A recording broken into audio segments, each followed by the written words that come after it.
easing pain. Sometimes what happens with chronic pain is, when patient comes the first time, you accept its pain, second time try to ignore, third time you refer him to psychiatrist. It doesn't work that way, because most of these psychiatric problems will not cause pain. But other way around is true. There are a lot of chronic pain patients going to major psychiatric problems as anxiety and depression. And when talking about pain pathways a little bit, so every sensory pathway will start from a receptor, and receptors will convert various types of forms of energies like chemical, physiological or thermal energies into electrical impulses. This is called transduction. When the impulses are transduced, then they will be transmitted in the nerve fibers to the spinal cord, and from there upwards to higher centers. So pain will be carried similarly. So there are nociceptors in the periphery. So at the level of nociceptors there will be some transduction, and after transduction these impulses will be transmitted. So there are two nerve fibers responsible for pain transmission. A delta fibers, which are fast fibers, will carry sharp, fast pain or epicritic pain, and there is the C fibers which will carry slow nagging pain, and that's called protopathic pain. So at the level of spinal cord, then what will happen is, I will describe these things in next few slides with more details.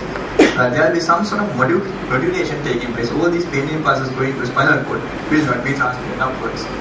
So some pain impulses will be suppressed there, modulated there. Right? With time, what will happen is, with chronic pain, when impulses are going continuously into the spinal cord, there will be certain permanent changes taking place in the spinal cord. It is called neuroplasticity. And the brain, then you get the impulses in the brain, then you pursue the real pain. In the brain also, with time, you get certain reorganization taking place. These are permanent changes. That is why, with time, pain is very, very resistant to treat. So at the level of the periphery, whatever level, at the point of injury, what will happen is there will be a lot of neurotransmitters, chemicals secreted. These chemicals actually will sensitize and stimulate these nerve fibers. With time, what will happen is these chemicals will go up and down, diffuse everywhere, and your area of pain will be more and more with time.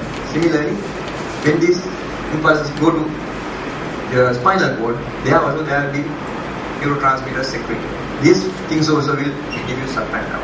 For example, if you see a patient with L5 reticular pain originally, with time, after about 3-4 months, you see L4 nerve root is involved, S1 nerve root is involved. It's very difficult to decide which nerve root is originally involved. Because if you do a surgery on a wrong nerve root, you end up with a failed back syndrome. That is common, actually 50 to 40% now lumpectomies, back surgeries are failed back surgeries nowadays. This is because they wait till patient become more chronic in the list, and ultimately it will be a difficult problem to treat.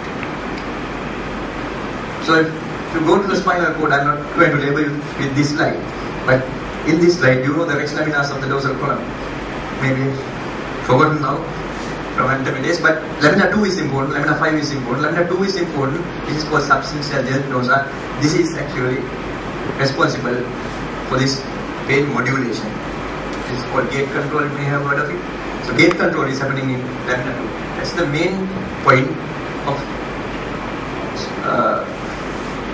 that's where the steroids do work in the spinal cord also. In the lamina 5 is also important for two reasons.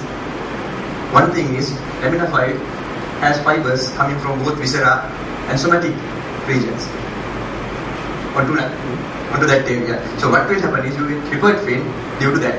So you get one viscera, something coming from viscera referred to somatic area, because brain cannot interpret these things sometimes. So you get referred pain because most of these pain fibers do end up on lamina 5 as a common place, relay station. Also, lamina 5 has something, particular type of neurons called white dynamic neurons. White dynamic neurons are again important because with time, the original white dynamic neurons do not carry pain. But with time, white dynamic neurons start carrying pain. That's why there is a wide dynamic range from non-pain to pain. So what happens with chronic pain, because they have non-pain fibers coming and converging on them, the non-painful stimuli will be interpreted like pain stimuli. This is called allodyne. For example, if you get post-traumatic neuralgia, sometimes touch of that dermatome with time will cause pain. So tactile allodyne. That happens because these white dynamic neurons are now carrying pain instead of They are normal, non-pain stimuli. So this is what is actually happening in lamina 2, the gate control theory, which is important in certain forms of pain treatment. That's what I am describing this. So what happens in the gate is basically, this is what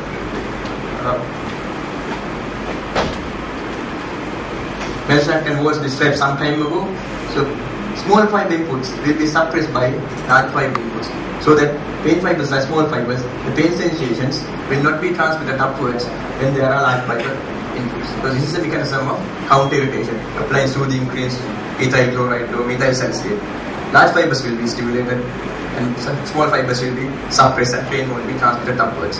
So what they didn't describe that time was the central control, descending inhibitory neural control.